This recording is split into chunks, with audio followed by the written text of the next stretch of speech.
जय हिंद दोस्तों, मैं Pushpendra Chauhan read to success channel में आप सभी लोगों का तहे दिल से स्वागत करता हूं। दोस्तों मैं हाजिर हूं आप लोगों के सामने हिंदी को लेकर के। दोस्तों आ जाइए मेरे साथ हिंदी पढ़ने के लिए एक कॉपी और एक पेन लेकर के। दोस्तों अब से पहली वीडियो में मैंने आप लोगों को हिंदी वर्णमाला के अंदर स्वर और व्यंजन को पढ़ाया था।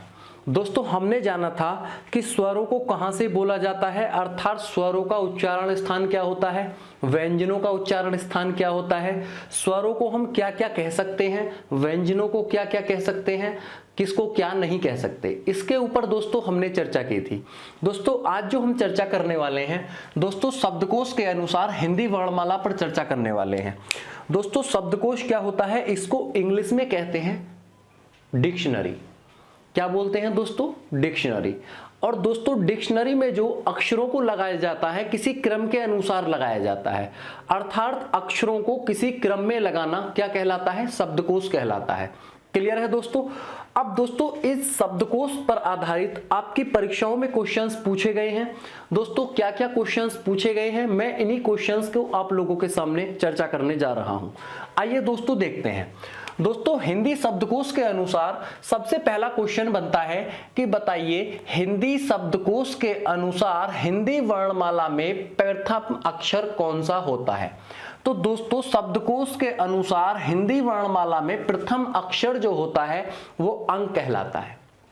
क्लियर है दोस्तों? इसके बाद आप लोगों से पूछ लिया जाता है कि बताइए हिंदी शब्दकोश के अनुसार हिंदी वर्णमाला का द्वितीय अक्षर कौन सा होता है। तो दोस्तों आप इसको बताएंगे। क्लियर है? अनुनासिक वर्ण जिसे बोला जाता है। अब दोस्तों आप लोगों से क्वेश्चन पूछ लिया जाता है कि बताइए अंक के बाद क्या आता है शब्दकोश के अनुसार। अब दोस्तों एक क्वेश्चन और पूछा गया है कि बताइए हिंदी शब्दकोश के अनुसार स्वरों का प्रथम अक्षर कौन सा होता है। हिंदी शब्दकोश के अनुसार स्वरों में प्रथम अक्षर कौन सा होता है? तो दोस्तों आप बताएंगे अंग। क्लियर है दोस्तों? द्वितीय अक्षर पूछ लिया जाए तो आप बताएंगे अनुनासिक वर्ण यानी चंद्र बिंदु को। क्लियर है दोस्तों?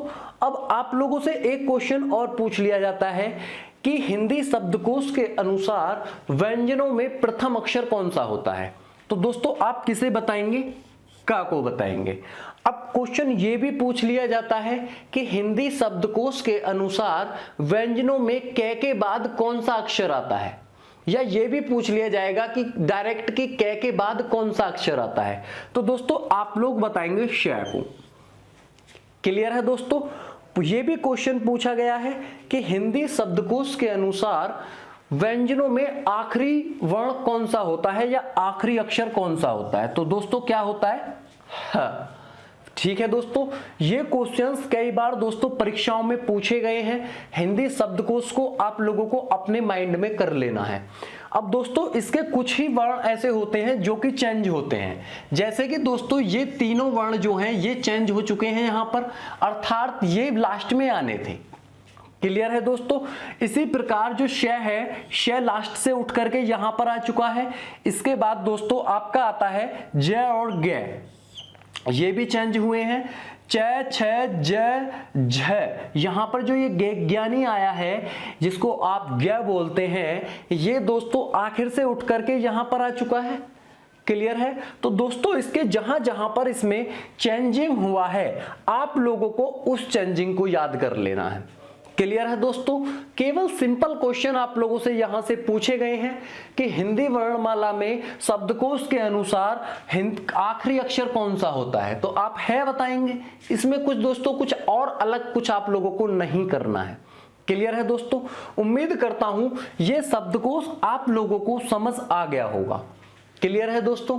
अब दोस्तों कुछ हिंदी वर्णमाला पर आधारित कुछ इंपॉर्टेंट क्वेश्चंस थे जो कि रह गए हैं। दोस्तों आइए उन क्वेश्चंस के ऊपर यहां पर हम डिस्कस करते हैं। तो दोस्तों जैसा कि मैंने आप लोगों को बताया था कि इसको बोला जाता है क वर्ग, ये होता है च वर्ग, ये पूरा होता है टे वर्ग, अर्थात हम पूरे की बात करते हैं दोस्तों। क वर्ग, च वर्ग, टे वर्ग, ते वर्ग, फ वर्ग। क्लियर है दोस्तों? अब यहां पर दोस्तों आप लोगों से एक क्वेश्चन पूछा गया है। क्या क्वेश्चन पूछा गया है कि बताइए नासिक्य वर्ण कौन से होते हैं। नासिक्य वर्ण कौन से होते हैं या नासिक्य व्यंजन कौन से होते हैं, ये भी क्वेश्चन दोस्तों आपसे पूछा जा सकता है। तो दोस्तों आप लोगों को ध्यान रखना है कि प्रत्येक वर्ग का पांचवां अक्षर अर्थात ये सभी पांचवें अक्षर हैं, प्रत्येक वर्ग के ये सभी पांचवें अक्षर हैं, नासिक्य होता है। प्रत्येक वर्ग का पांचवां अक्षर क्या होता है दोस्तों, नासिक्य होता है। नासिक्य जो वर्ण होते हैं, नासिक्य व्यंजन जो होते हैं दोस्तों, नाक के द्वारा बोले जाने वाले वर्ण, अर्थात इनकी साउंड दोस्तों हमारे नाक के थ्रू होती है। जैसे कि मैंने बोला मैं, ने, तो दोस्तों ऐसा प्रतीत होता है जैसे ये साउंड हमारी नाक के द्वारा होते हुए आ रही हो। क्लियर है दोस्तों। अब यहां से आप लोगों को दोस्तों एक क्वेश्चन और देखने को मिलता है कि बताइए कौन से वर्ण सघोष, नासिक्य तथा अल्पप्राण होते हैं। तो दोस्तों आप बताएंगे ये पांचवा जो आपका वर्ग होता है, प्रत्येक वर्ग का पांचवा अक्षर जो होता है इसको बोला जाता है सघोष, नासिक्य तथा अल्पप्राण। क्यों होता है दोस्तों, मैंने आप लोगों को बताया था कि प्रत्येक वर्ग के पहले और दूसरे अक्षर जो होते हैं इनको बोला जाता है अघोष, और तीसरे, चौथे और पांचवे जो अक्षर होते हैं इनको बोला जाता है दोस्तों सघोष। ये मैं आप लोगों को ऑलरेडी बता चुका हूं। एक और बात मैंने दोस्तों आप लोगों को बताई थी कि यहां पर जो प्रत्येक वर्ग का पहला, तीसरा और पांचवा अक्षर जो होता है इसे बोला जाता है अल्पप्राण।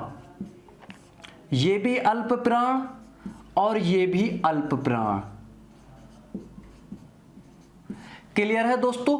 और ये जो दूसरा और चौथा अक्षर होता है इसको बोला जाता है महाप्राण। अब यहां पर दोस्तों क्वेश्चन बन चुका है हमारा, यही क्वेश्चन बन चुका है कि बताइए कौन से वर्ण सघोष भी हैं, नासिक्य भी हैं और अल्पप्राण भी हैं। तो ये जो दोस्तों पांचवा वर्ग है, ये जो पांचवें अक्षर हैं ये दोस्तों आपके नासिक्य भी हैं, ये सघोष भी हैं और दोस्तों ये अल्पप्राण भी हैं।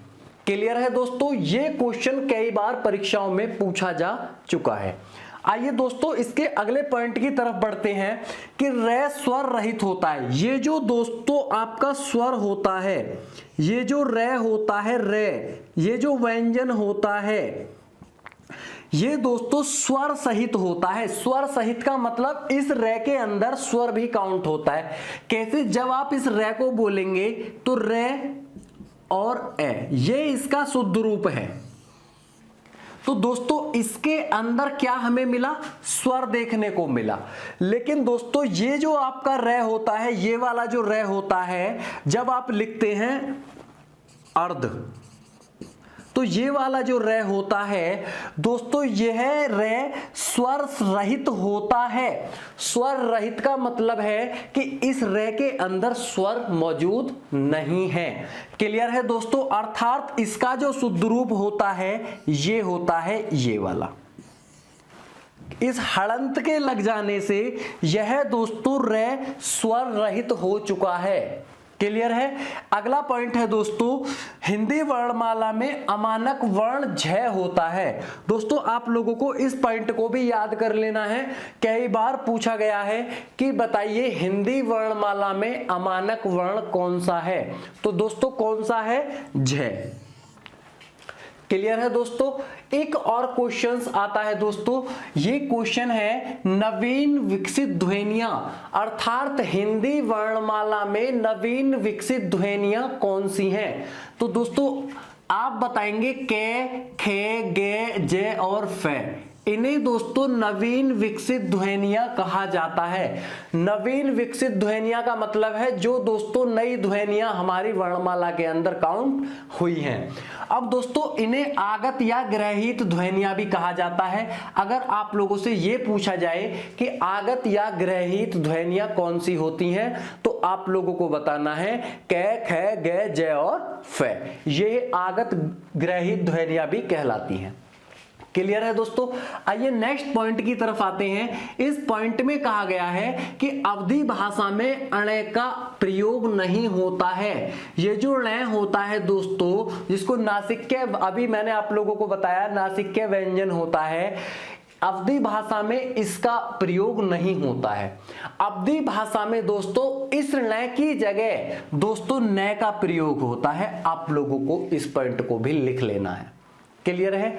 नेक्स्ट पॉइंट है सघोष नासिक्य अल्पप्राण वर्ण कौन से हैं। ये अभी मैं आप लोगों को बता चुका हूं कि प्रत्येक वर्ग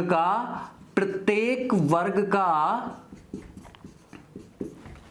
पांचवां अक्षर, ये इसका आंसर हो जाएगा दोस्तों। प्रत्येक वर्ग का पांचवां अक्षर जो होता है ये आपका सघोष भी कहलाता है, नासिक्य भी कहलाता है और अल्पप्राण भी कहलाता है।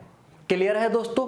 आइए एक पॉइंट और है दोस्तों जो छूट गया था वर्णमाला के अंदर, कि जाति के आधार पर स्वर कितने प्रकार के होते हैं।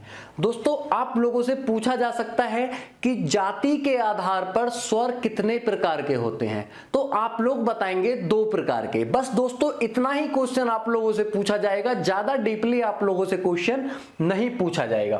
फिर भी मैं दोस्तों आप लोगों को बताए देता हूं कि जाति के आधार पर स्वर जो होते हैं 2 प्रकार के होते हैं, एक सजातीय स्वर और एक विजातीय स्वर। सजातीय स्वर दोस्तों एक जैसे होते हैं, जैसे ए, आ, ई, उ, ऊ। इसी प्रकार विजातीय स्वर दोस्तों इसमें अलग अलग काउंट कर लिए जाते हैं। क्लियर है दोस्तों। आप लोगों को इनको ध्यान से रखना है, ध्यान में रखना है कि दोस्तों कौन से स्वर या सजातीय होते हैं, कौन से स्वर विजातीय होते हैं। क्लियर है दोस्तों। एक पॉइंट और है दोस्तों, आइए अब उस पॉइंट की तरफ चर्चा करते हैं। दोस्तों मैंने आप लोगों को अक्षर पढ़ाए थे, मैंने आप लोगों को बताया था अक्षर और वर्ण, बताया था ना दोस्तों। मैंने आप लोगों को बताया था कि वर्ण और अक्षर एक कहलाए, तोड़ो तो ये टूट ना पाए, मिलकर तो ये शब्द बनाए, स्वर व्यंजन भेद कहलाएं। अब दोस्तों ये जो वही अक्षर हैं जो मैं आप लोगों को पढ़ा चुका हूं। दोस्तों अक्षर जो होते हैं ये 2 प्रकार के होते हैं। पहला नाम होता है दोस्तों मुक्ताक्षर और दूसरा होता है दोस्तों बद्धाक्षर। जो दोस्तों मुक्ताक्षर होता है, इन शब्दों में दोस्तों अंतिम ध्वनि जो होती है स्वर होती है। आप लोगों को क्वेश्चन पूछा गया है कि बताइए मुक्ताक्षर क्या होते हैं, तो दोस्तों जिन शब्दों की अंतिम ध्वनि क्या होती है, स्वर होती है, वो मुक्ताक्षर कहलाते हैं। एग्जाम्पल के लिए मैंने कहा रोना, तो रोना बाद में क्या आया दोस्तों, आ आया, तो आ क्या है, स्वर। इसी प्रकार दोस्तों पढ़ाई, ई, पढ़ाई, ई की साउंड आई और ई क्या है दोस्तों, स्वर। अर्थात इनमें जो आखिरी साउंड है, अंतिम ध्वनि है, वो क्या होनी चाहिए दोस्तों, स्वर। ये कहलाते हैं मुक्ताक्षर। इसी प्रकार चरखा के अंदर है दोस्तों चरखा, आ की साउंड आई तो दोस्तों आ क्या है आपका, स्वर है। यहां पर मटर, मटर, रे, ए की साउंड आई तो ए क्या है दोस्तों, स्वर है। क्लियर है दोस्तों। ये होता है मुक्ताक्षर। इसके बाद दोस्तों इसका जो दूसरा पार्ट होता है बद्धाक्षर, जिन शब्दों की अंतिम ध्वनि व्यंजन हो, जिन शब्दों की अंतिम ध्वनि क्या हो, व्यंजन हो, बद्धाक्षर कहलाते हैं। दोस्तों जैसा कि आपने लिखा देखा होगा, श्रीमान, परिषद, जगत। दोस्तों परिषद, जहां पर ये वाला हलंत नीचे लग जाता है, जिसे हल वाला रूप होता है। व्यंजन का शुद्ध रूप जो होता है दोस्तों हल वाला रूप होता है। जो वास्तव में शुद्ध व्यंजन है उसको हल वाला रूप कहते हैं, जिसे धातु कहा जाता है। जहां पर ये हल लग जाए, जिसे आप हलंत बोलते हैं, इस हल के लग जाने से ये दोस्तों आपका शुद्ध व्यंजन है। अब इस परिषद के आखिरी शब्द, आखिरी ध्वनि क्या है? द। अब जो द है इसके नीचे हलंत लगने से ए की साउंड नहीं आएगी, तो अब ये परिषद हो गया। और ये दोस्तों श्रीमान, जगत, अब ये जो है दोस्तों क्या कहलाएंगे? बद्धाक्षर कहलाएंगे। इनकी अंतिम जो ध्वनि है वो दोस्तों क्या है? व्यंजन है। क्लियर है दोस्तों? ये आप लोगों के आखिरी पॉइंट थे दोस्तों। उम्मीद करता हूं मैंने आप लोगों को वर्णमाला जो पढ़ाई है आप लोगों को जरूर समझ में आई होगी। दोस्तों आप वर्णमाला से रिलेटेड जितने भी क्वेश्चंस हैं दोस्तों आप अपने घर पर बैठ करके बनाइए। उम्मीद करता हूं दोस्तों एक एक छोटे छोटे पॉइंट को मैंने आप लोगों के सामने बोर्ड पर करा दिया है। आप लोगों को प्रत्येक वीडियो को शुरू से आखिर तक देखना है। क्लियर है दोस्तों? अगर आप शुरू से आखिर तक मेरे द्वारा पढ़ाई हुई हिंदी को अगर आप लोग देखते हैं तो दोस्तों गारंटी के साथ कहता हूं कि आप लोगों को हिंदी में कहीं पर भी समस्या नहीं आएगी। क्लियर है दोस्तों? उम्मीद करता हूं आप लोगों को मेरा पढ़ाया हुआ जरूर समझ में आया होगा। यदि आप लोगों को मेरा पढ़ाया हुआ दोस्तों समझ में आया है तो वीडियो को लाइक जरूर करें। यदि दोस्तों आप लोगों को मेरा पढ़ाया हुआ समझ में नहीं आया है तो दोस्तों आप अपने सुझाव दें और वीडियो को आप लोग डिसलाइक भी कर सकते हैं। क्लियर है दोस्तों? हमारे चैनल को सब्सक्राइब भी कर दें और दोस्तों उस बेल आइकन को जरूर दबा दें, जिससे हमारे द्वारा बनाई गई वीडियो का नोटिफिकेशन सबसे पहले आप लोगों तक पहुंच सके। क्लियर है दोस्तों? धन्यवाद।